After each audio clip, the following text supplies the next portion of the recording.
what changes we had to make to our daily lives. It's hard to kind of count all of them, just even the little things, from putting up hand sanitizer all around the house, to taking your shoes off, to first and foremost just getting them back from the hospital, learning when you have to bring him in, when you don't have to bring him in, constantly being worried whether or not he's going to fall back into relapse. When he comes and just hugs me and he just calls me, he's kind of starting to speak a little bit more.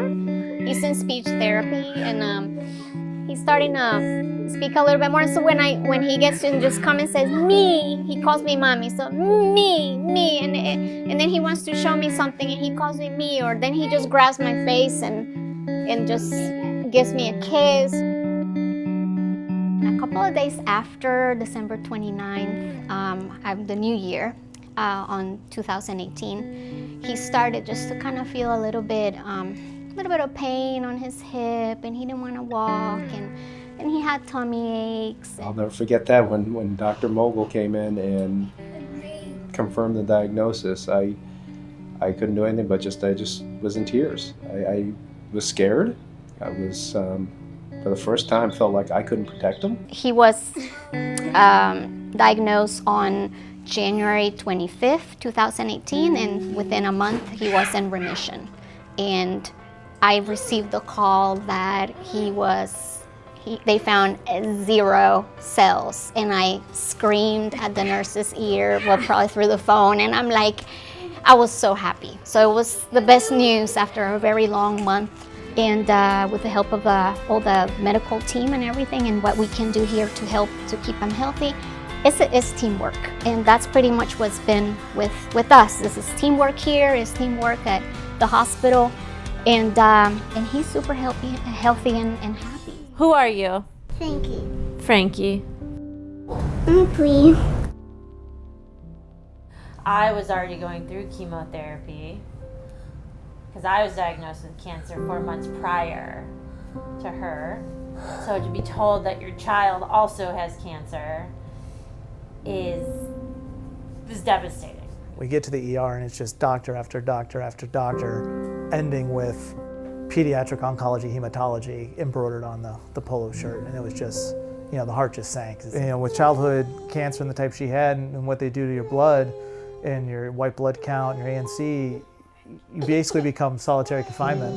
If I was on chemo, I went home with a pump, so I had to sleep by myself, which means him or his mom had to deal with Frankie. And with her being on steroids, she was up several times during the night, hungry. So nobody was getting any sleep. You don't get to go to camping on solitary confinement. You don't get to go to Disney World on solitary confinement. Having a toddler, an active toddler, and then not being able to do anything, and she doesn't feel good, but she's also a toddler, so she wants to do everything toddlers do. We can't take her out, but now we can't take Gabe out. So Gabe's 7 years old. He wants to go do what 7-year-olds want to do, wants to go to the bounce house with his friends, wants to go do these activities, wants to go these places. And we can't go. We have to tell him no. You're numb. Your brain doesn't function correctly. You can't. It's hard to go through all of that information that's being dumped at you all at once to see what things are offered to you. So for the longest time, probably the first year, we really didn't tap into any organization that offered help. We kind of just toughed it out ourselves. We just did what we needed to do. Because of LLS-funded research, you look at 40 years ago, 50 years ago, the survival rate of a child was low, and now when Frankie was diagnosed, they didn't even talk about it, a death rate.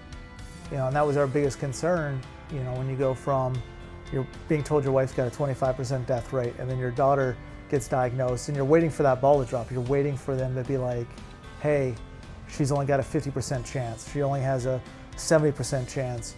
And then they don't even say that. They say, hey, she only has a 5% chance of it ever coming back. Last week was last chemo.